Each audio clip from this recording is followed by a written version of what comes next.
Vamos abrir a nossa Bíblia, nós aproveitarmos bem o tempo, está até um tempo favorável. Na primeira carta de João, capítulo 5, fica lá no finalzinho da Bíblia, tá? Antes de Judas, né? Primeira, segunda, terceira carta de João, Judas e Apocalipse, né?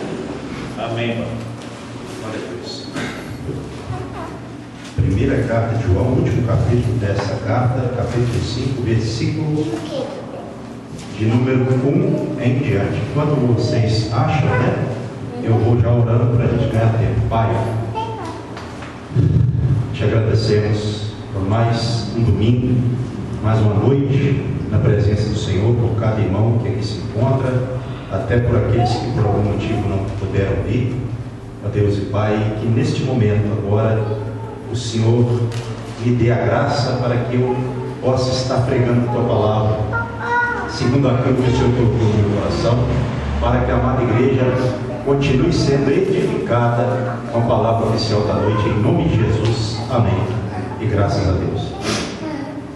Se você se puder colocar sobre os seus pés, para a gente ler, e depois você pode se sentar. Então, primeira carta de João, capítulo 5, versículo 1 diz assim, ó: todo aquele que crê que Jesus é o Cristo é nascido de Deus, e todo aquele que ama ao que o gerou também ama ao que dele é nascido. Primeira carta de João, capítulo 5, verso 1, agora vou ler o verso 2. Nisto conhecemos que amamos os filhos de Deus, quando amamos a Deus e praticamos os seus mandamentos, porque este é o amor de Deus, que guardemos os seus mandamentos. Ora, os seus mandamentos não são penosos, porque todo o que é nascido de Deus vence o mundo, e esta é a vitória que vence o mundo, a nossa fé. Quem é o que vence o mundo, senão aquele que crê ser Jesus, o Filho de Deus? Amém. A igreja pode ser sentada. Irmãos, essa carta de João, ela me chama muita atenção, porque João fala do amor de uma forma muito objetiva, né? Muito clara. Ele recebeu uma revelação de Deus por meio do Espírito Santo muito direta, né? Então eu gosto muito por essa praticidade que o Espírito Santo levou ele, né, a escrever a sua carta com essa praticidade, objetividade, né? E o primeiro versículo aqui, do capítulo 5, diz que todo aquele que crê que Jesus é o Cristo é nascido de Deus, e todo aquele que ama ao que o gerou também ama ao que dele é nascido. Isso aqui significa o seguinte: toda pessoa que crê que Jesus é o Cristo, essa pessoa, ela nasceu de Deus. Esse alguém é nascido de Deus, porque tem como uma pessoa nascer de novo se ela não crê que Jesus é o Cristo? Não. É Ele que faz com que uma pessoa seja uma pessoa realmente convertida a Deus. Esse nascer de Deus aqui é a pessoa convertida a Deus. E aí a parte B, ela nos dá uma revelação também, bem assim clara, do verso 1. E todo aquele que ama ao que o gerou. Quem é que nos gerou? O Senhor, o nosso Senhor, nos gerou. Também ama ao que dele é nascido. Então quem ama a Deus, não é? Ama também aquele que é filho de Deus. Amém. Essa é uma revelação clara da Bíblia Sagrada. Aqui na carta de João, então, ela é bem clara. Por isso que nós mostramos que somos do Senhor, que cremos em Cristo que somos pessoas convertidas a Deus, nós mostramos isso amando não somente a Deus, mas também aquele que é gerado do Senhor, pelo Senhor. Amém. Quem é que é o gerado pelo Senhor? Aquele que a Ele se converteu. Por isso nós temos que amar os nossos irmãos. Deu para entender? Não tem como alguém ter nascido de Deus se não crer que Jesus é o Cristo, e também se não amar o seu irmão, a quem o Senhor gerou. Por isso que aquele, a Bíblia fala que odeia o seu irmão é homicida, e nós sabemos que nenhum homicida tem parte na vida eterna. Isso é muito sério, não é? Você vai ver isso na carta de João, capítulo 3, na mesma carta aí, capítulo 3, verso 15. Todo aquele que odeia a seu irmão é assassino. Ora, vós sabeis que todo assassino não tem a vida eterna permanente em si. Então, como a gente tem sido guiado, né, nesse espírito de amor, a Bíblia fala, e a carta de João aqui ela é precisa. Nós temos que demonstrar que amamos a Deus, amando também os nossos irmãos. Que a igreja sempre tenha isso em mente. Verso 2, ó. Nisto conhecemos que amamos os filhos de Deus, quando amamos a Deus e praticamos os seus mandamentos. Então, verso 2 da primeira carta de João, capítulo 5. Nisto conhecemos que amamos os filhos de Deus, quando amamos a Deus e praticamos os seus mandamentos. Então não tem como eu amar os filhos de Deus se eu, como está aqui no versículo 2, não praticar os mandamentos de Deus.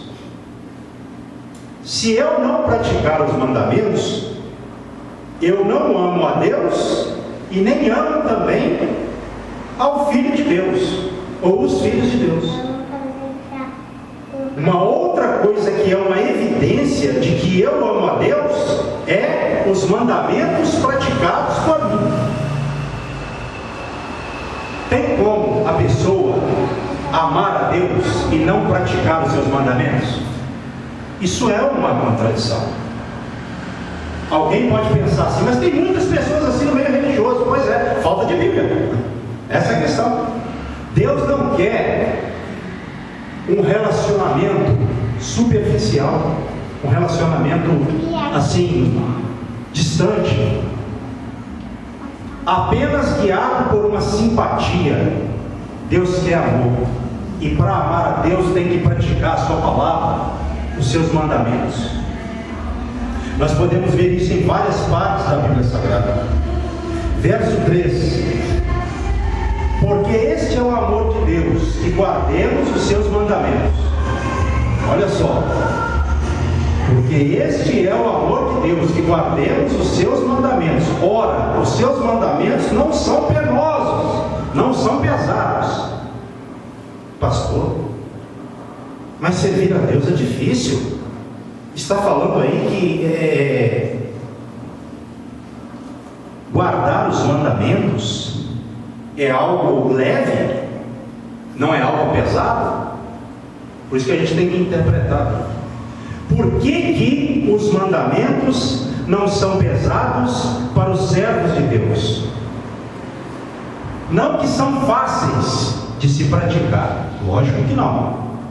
Mas por que eles não são assim pesados para nós? ou penosos. Por que? Alguém pode me responder? Sabe por que a revelação? Porque o Espírito Santo está dentro de cada cristão.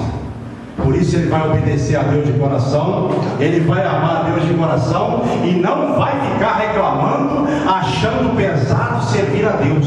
Ainda que seja difícil, numa situação ou outra, ele vai aprender a ter prazer, porque o Espírito Santo age dentro de seu ser e gera nele esse prazer para que ele obedeça a Deus.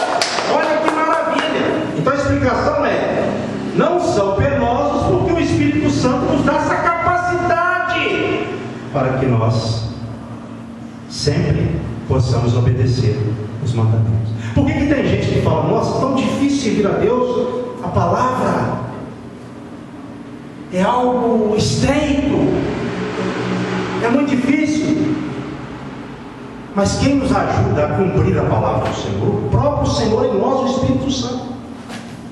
Então, os mandamentos não são penosos ou pesados, porque o Senhor, o próprio Senhor, nos ajuda a cumpri-los, obedecê-los. Essa é a explicação.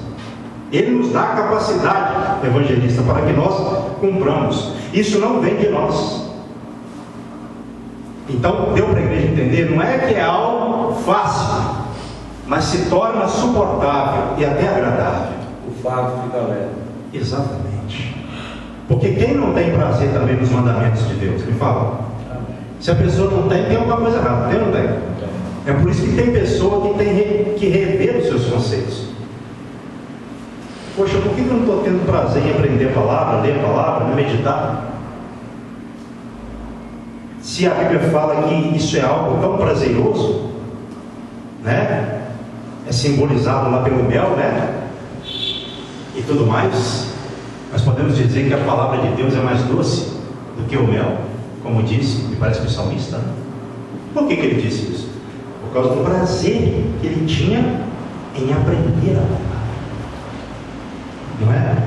Verso 4 agora: porque todo o que é nascido de Deus vence o mundo, e esta é a vitória que vence o mundo, a nossa fé. Versículo poderoso, né? Nós falamos muito esse versículo.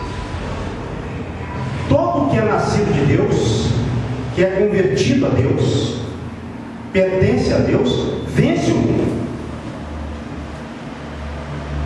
Porque também a Bíblia fala aqui mesmo, na primeira carta de João, capítulo 4, verso 4: filhinhos, vós sois de Deus, e tendes vencido os falsos profetas, porque maior é aquele que está em vós do que aquele que está no mundo. Por que nós vencemos o mundo com essa vitória que vence o mundo, que é a nossa fé? Porque o Senhor está em nós. Ele nos dá a capacidade para que nós possamos vencer o mundo. Quem é maior? A força das trevas ou a força da luz? A força da luz.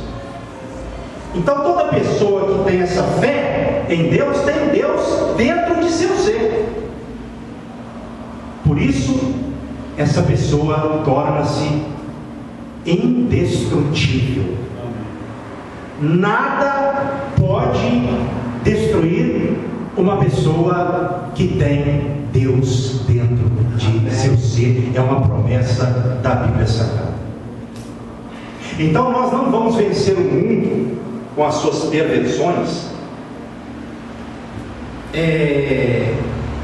pelo fato de nós sabermos muito a palavra. Isso é bom, né? Conhecer a palavra é bom, a Bíblia nos orienta a isso, mas não é por uma capacidade nossa. Essa capacidade vem de Deus para que nós vençamos o mundo sempre. E a vitória que vence o mundo é a fé. E a fé é o que? Eu falei aqui outro dia, o que a Bíblia diz sobre a fé? O que é a fé? A fé é você crer no que você não vê. Então, é por isso que o cristão não pode ficar tão abalado quando ele fica sabendo, por exemplo, que tem alguém fazendo algo para ele.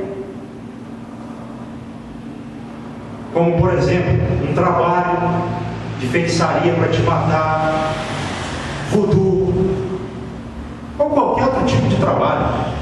Eu não estou dizendo que esses trabalhos não têm efeito, não. Eles têm seus efeitos.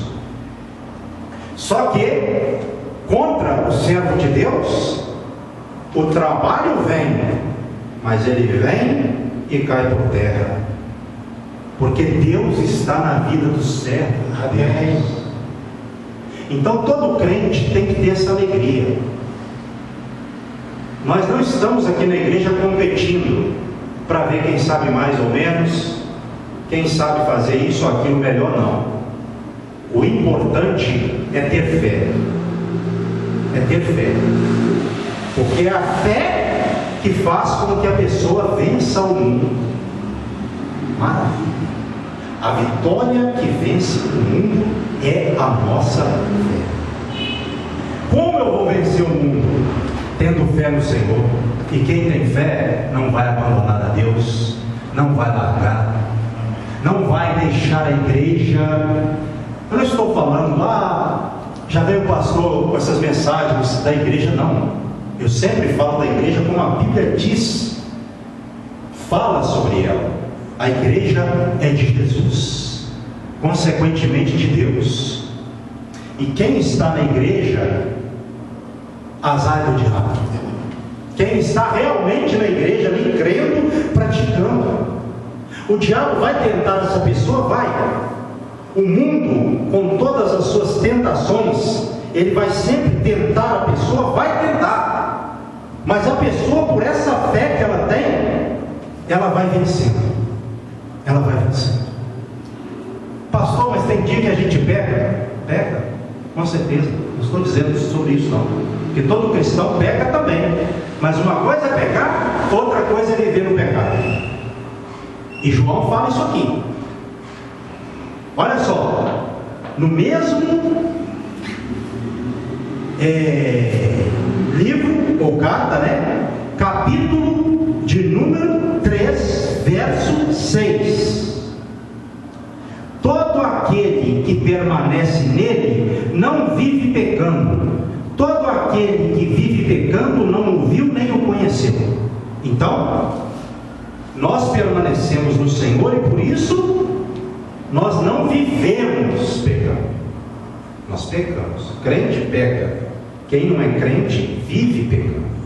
E quem vive pecando nunca teve um contato real com o Senhor. Então deu para explicar a questão? A igreja entendeu? Isso é o que faz de nós um povo vencedor. É a fé.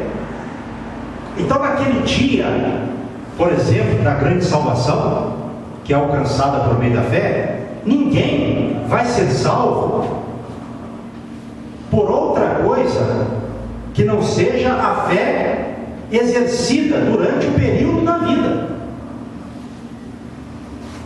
Então, nós já somos vencedores. Nós podemos falar no presente e também no futuro. O crente tem que saber disso. Até para que ele não fique abatido, às vezes, a ponto de se afastar. Não. Porque o que Deus quer ver em nós? Fé. Fé é o que agrada a Deus. Deus está procurando aqueles que têm fé. Porque somente os que têm fé é que vencem o mundo. Amém. Não é verdade? Então, é necessário ter essa fé. Verso 5. Quem é o que vence o mundo, senão aquele que crê ser Jesus o Filho de Deus? E essa fé está em Jesus Cristo. Esse crer não é simplesmente a pessoa dizer eu creio, porque a Bíblia também diz que os demônios creem e tremem, e nem por isso eles obedecem a Deus. Não é esse crer. Esse crer significa aquele crê de se entregar totalmente e não deixar nada para trás. Eu creio e por isso me entrego, me lanço. Tem como, por exemplo, uma pessoa mergulhar, se não com o seu corpo todo? Tem como, se não for com o seu corpo todo? Não, só com o seu corpo todo. Estou usando essa figura de linguagem para falar da entrega. Nós temos que estar nos entregando totalmente. Isso é ter fé, isso é crer. Então, por isso, ninguém vai nos vencer, só se nós recuarmos, porque a Bíblia fala que o justo do Senhor, ele vive pela fé. Se ele recuar, o Senhor não tem prazer nele, mas se ele continuar caminhando, Deus tem prazer nele, Deus abençoa ele, Deus salva ele, Deus leva ele para a eternidade, conduz ele rumo à eternidade. A igreja crê? Verso 6, acompanhe comigo se você puder.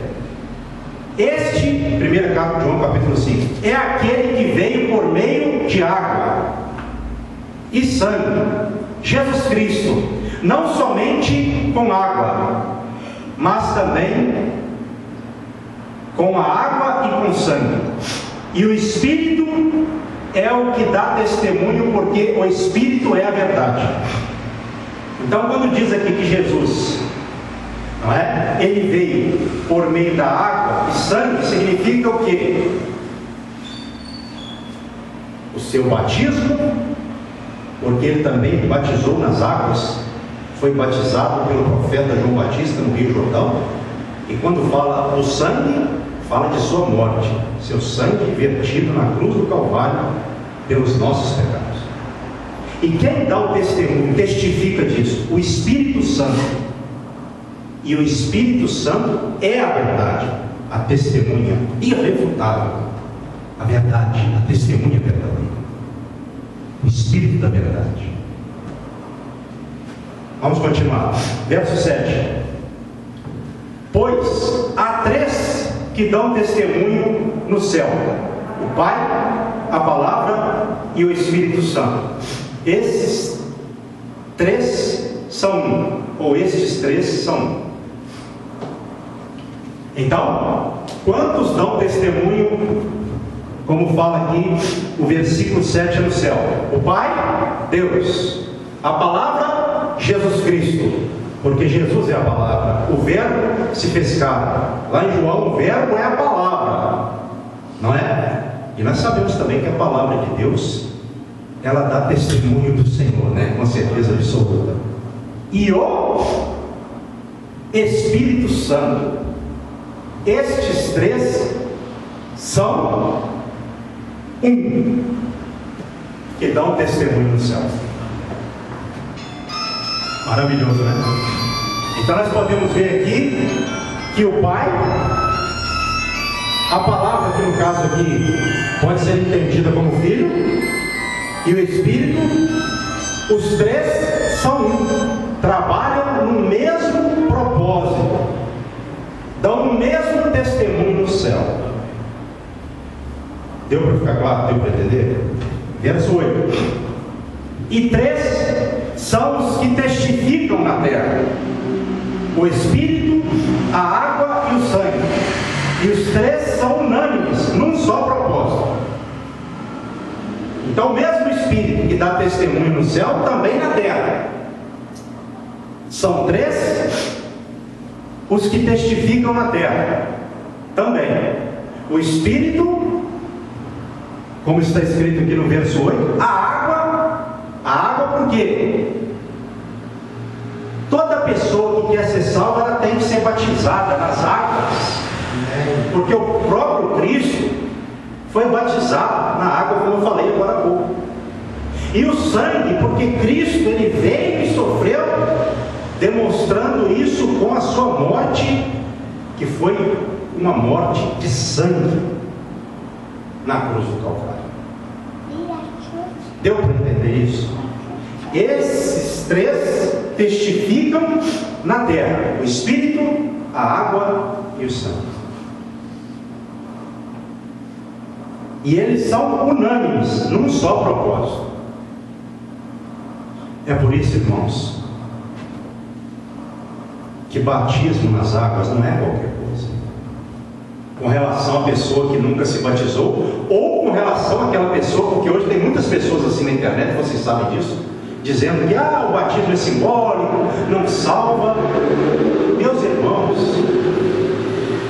o batismo é simbólico, mas se nós entendermos assim como uma coisa não tão necessária, ou não como um mandamento, como fica a questão de Cristo, que veio e foi batizado? Se não precisasse, ele não teria sido.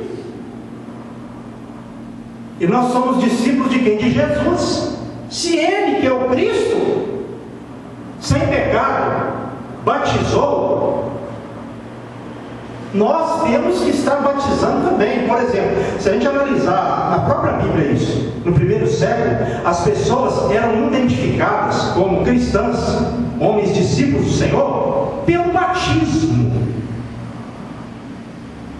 A pessoa tinha que dar um testemunho batizando nas águas, para ingressar ali, para estar compondo o povo de Deus, para ser inserida na comunidade cristã. A Bíblia é clara acerca disso.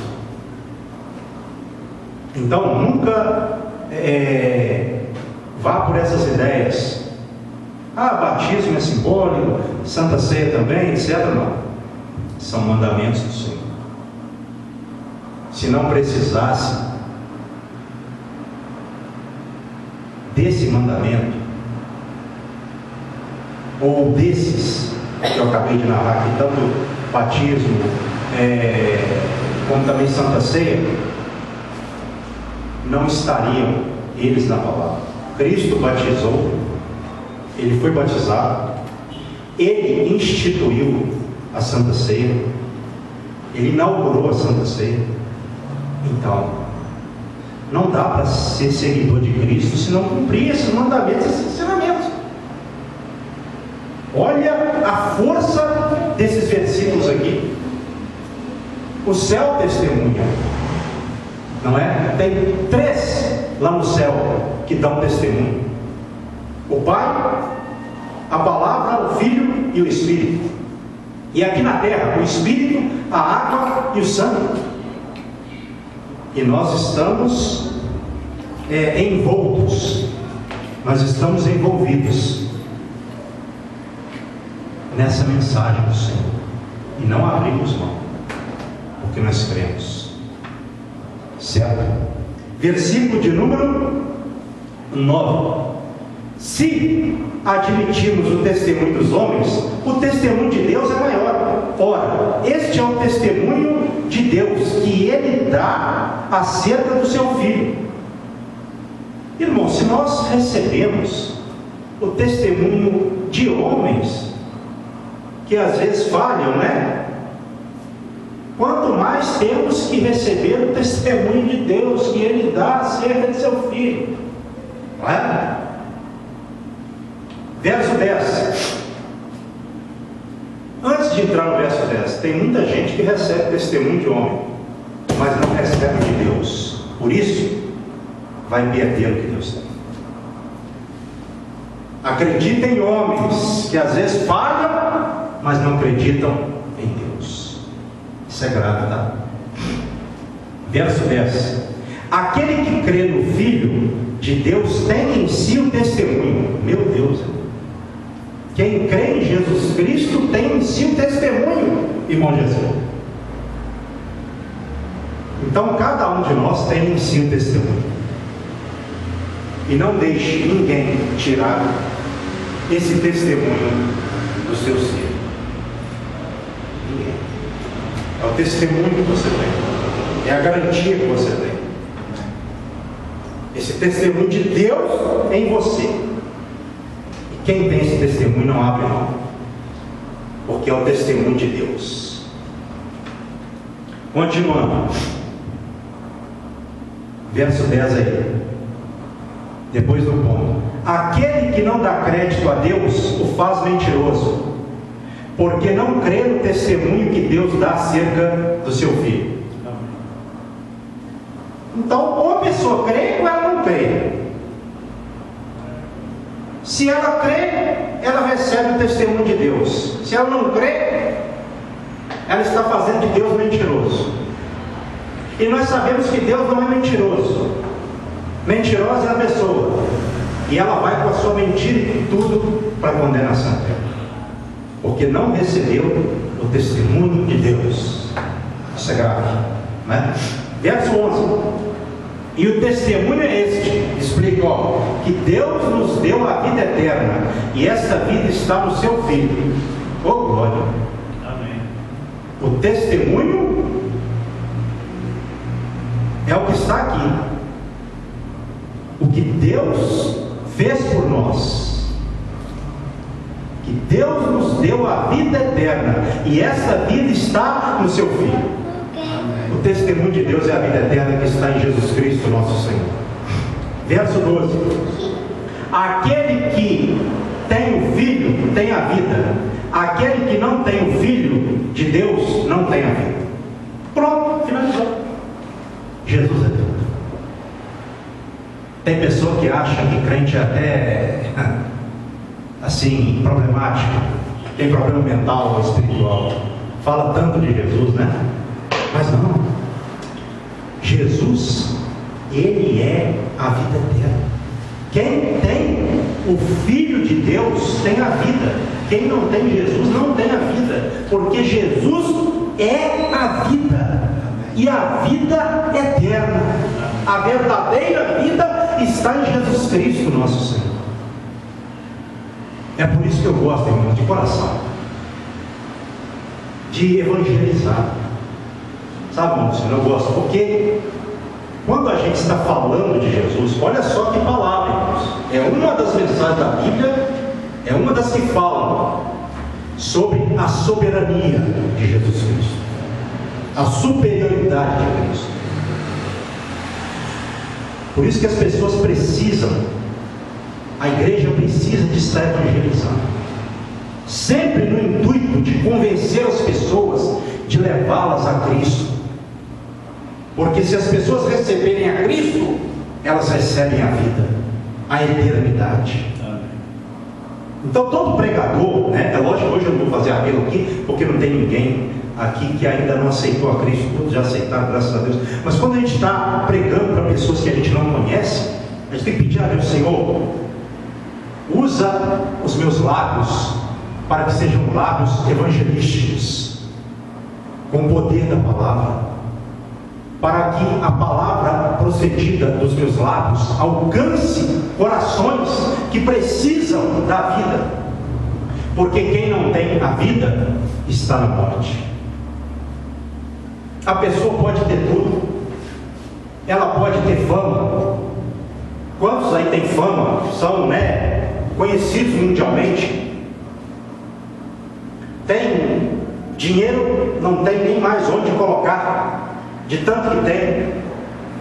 Pessoas que têm tudo e às vezes estão até cansadas do tudo, ou de tudo que elas têm, porque elas não têm o principal, que é Jesus Cristo. Amém. Amém. A Bíblia fala do homem insensato, que não tinha depósito para com o Senhor, e o Senhor o chamou de louco. Jesus disse que Deus o chamou de louco. Irmãos, a verdadeira riqueza, ela não é material. Deus nos abençoa. Cada um aqui tem testemunho para dar na área material. O evangelista acabou de me dar um testemunho ali agora. Todos têm testemunho para dar. Deus cuida da nossa vida material, mas a nossa maior riqueza é Jesus Cristo de Nazaré no nosso ser, na nossa vida, na nossa alma. Eu quero estar com Jesus, eu quero partir com Jesus, viver com Ele, para que quando o Senhor me chamar, eu possa ir com Jesus para a morada que me está preparada. Amém. Eu não vou levar nada desta vida, mas o meu Jesus quer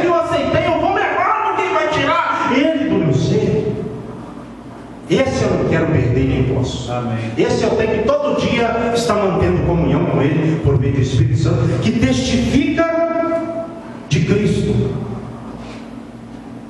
E eu quero ler aqui duas passagens que tem a ver com esse trecho, para que vocês entendam a profundidade. A primeira passagem está em Romanos, capítulo 8. O evangelista gosta. Romanos, então, por favor, abra, por favor, capítulo 8. Leia para nós os versos 15 e 16. Amém. Observe bem, igreja. E eu vou pedir ao nosso amado irmão Luciano que abre Colossenses, capítulo 2, versos 11 e 12. Primeiro, Romanos 8. Romanos 8, 15 e 16. 15 e 16.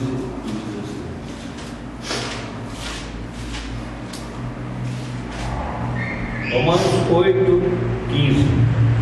Porque não recebeste o espírito de escravidão, para viveres outra vez aterrorizados, mas recebeste o espírito de adoção, baseado no qual chamamos Abba, dois Pai. Verso 16. 16. O próprio Espírito testifica com o nosso Espírito que somos filhos de Deus. Preste atenção. Então, nós não recebemos o espírito de escravidão. Quem escraviza é o mundo, é o diabo. Para vivermos outra vez atemorizados, com medo. Mas recebemos o espírito de adoção, baseados no qual chamamos Abba Pai. Meu Deus, meu Pai. Amém. Nós fomos chamados para que sejamos como somos, filhos de Deus. Verso 16. O próprio Espírito Santo testifica, confirma, testifica com o nosso espírito que somos filhos de Deus. Sabe quem confirma no seu espírito que cada um aqui é filho de Deus? O Espírito Santo. Amém. Quem pode tirar isso da pessoa? Ninguém. Ninguém. Eu sei que eu sou filho de Deus. Não é porque o pastor falou, não é porque o irmão falou, é porque o Espírito Santo falou ao meu coração, e nada tira isso da minha mente, do meu coração, da minha alma. Eu sou filho de Deus. O Espírito de Deus é quem confirmou isso em meu ser e em meu coração. Irmão Luciano, agora, por favor, Colossenses capítulo 2, né? Deixa eu só ver o versículo aqui direitinho. Colossenses. Olha como a Bíblia fala muito sobre esse tema profundo, né? Em outras partes. Capítulo 2, versos 11 e 12. Por favor, amado irmão Luciano. Preste atenção, igreja.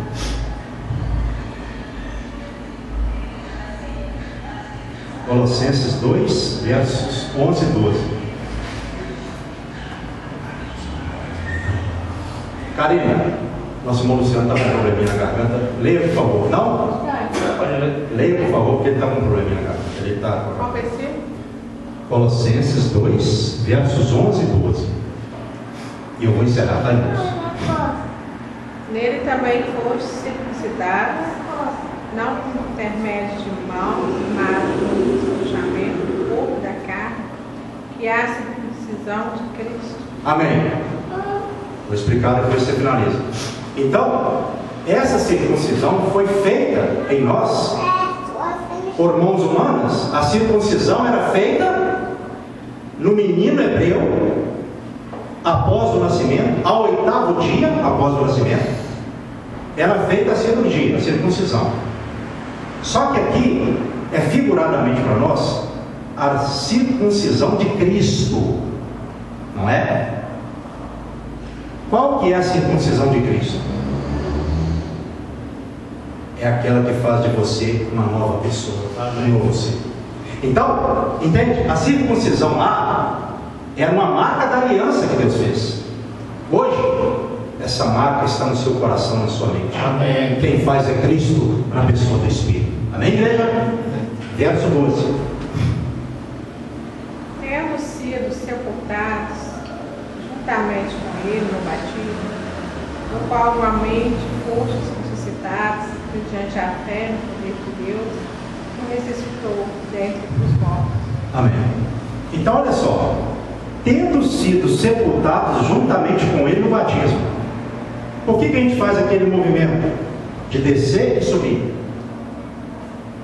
Aquilo, simbolicamente, significa o quê? Que a gente está morrendo para o mundo e nascendo para o Senhor. Então, tendo sido sepultados juntamente com ele no batismo, alguns dizem aqui que foi na sua morte, mas é uma outra interpretação, né? Que eu não vou me ater a ela, no qual igualmente fostes ressuscitados mediante a fé, no poder de Deus, que o ressuscitou dentre os mortos. Então, mediante a nossa fé, quando nós somos batizados, imergidos, mergulhados, né? E quando nós subimos das águas, isso simboliza a nossa ressurreição espiritual mediante a fé. Olha o poder do batismo. A pessoa espiritualmente ressuscita. Isso é muito importante, está claro. E isso mediante a fé no poder de Deus, que ressuscitou Jesus Cristo, morrendo para o mundo, ressuscitando em isso, dentre os mortos. Então, é poderosa a passagem ou não? Muito. Deu para a igreja entender? Porque a questão da água lá em João, 3 são os que testificam na terra: o Espírito, água e sangue. Então, o batismo tem a ver com isso aqui. Isso é sério. Ah, pastor, mas eu conheço uma pessoa que só foi lá, mergulhou, mas não mudou de vida. Bom, para essa o batismo não valeu nada. Agora, para quem crê, porque fala aqui que a pessoa é ressuscitada mediante a fé.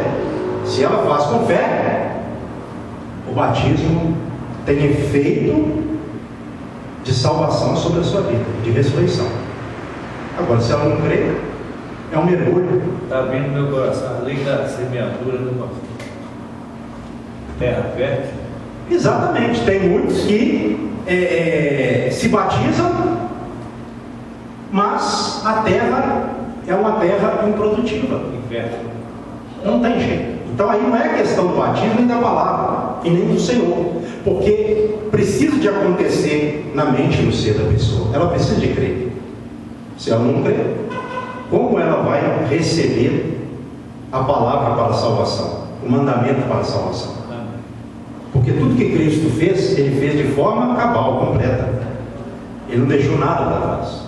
Então nós temos que fazer de forma mais sincera possível para recebermos do Senhor. No caso do batismo, aqueles que fizeram já receberam. Os que não fizeram, não adianta, né? Tem que ser com esse espírito. Amém, igreja? Se coloque sobre os seus pés nesta noite. Os irmãos entenderam a mensagem boa, né? Por isso que nós temos que pregar Jesus Cristo. Nunca deixe de falar de Jesus, né? Todo crente ele vai falar algo de Jesus, ele vai saber falar algo de Jesus, ele ouve na igreja, ele lê na Bíblia, né? O que ele sabe, fale. A pessoa recebeu, que você possa conduzi-la, trazê-la à igreja. E assim a gente vai preparar, né, irmãos? É assim, a pessoa vai receber. Agora é preciso identificar quem quer, que nem todos querem, né? Mas a gente tem que semear. E quem receber, a gente vai trabalhar. Quem não receber, não tem jeito. Faça assim com as mãos em forma de receber. Pai, a todos os presentes e ausentes, eu abençoo com o teu amor, com a graça do Filho, com a suave doce consolação de Deus Espírito Santo. Dê a todos um final de domingo consolado, meu Pai, animado, para que nós terminemos a semana e comecemos a semana prática amanhã, no encorajamento divino Espírito Santo. Assim eu oro e os abençoo, em nome de Jesus, amém. E que as palmas louvem a Deus, amém. Não deixe de dar a paz de Cristo para o irmão que está do seu lado, para que nós terminemos o culto em comunhão. Deus abençoe a sua vida em nome de Jesus.